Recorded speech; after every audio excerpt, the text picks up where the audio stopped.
दोस्तों अस्सलाम वालेकुम।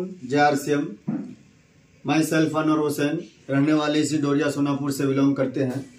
दोस्तों आज एक RCM से अगर सामान आप कंटिन्यू यूज करते हैं तो छः महीने के बाद 7वां महीने का सामान बिल्कुल फ्री में मिलता है, सुनते थे। और आज एक हमारे साथी आए हैं और उनको ये सामान फ्री में मिला है। इन्हीं से पूछते हैं, इनकी जवानी से। सर ये आपका क्या नाम है, आपका परिचय सर? मेरा नाम मोहम्मद नाजिम है, मेरा घर हल्दिया है। Yes sir. सर ये सामान आपको फ्री में मिला है? हाँ, फ्री में मिला है ये। अच्छा सर, ये सामान कितना दिन से यूज कर रहे हैं आप? ये 6 महीना से यूज कर रहे हैं। 6 महीना से कंटिन्यू यूज कर रहे हैं। तो ये कितने का सामान फ्री मिला है सर? 2500 का। 2500 का फ्री मिला है, क्या बात है। और ये सामान आपको कैसा लगता है? अब टाइम कम है, आप 1-2 प्रोडक्ट का आप उदाहरण दे सकते हैं।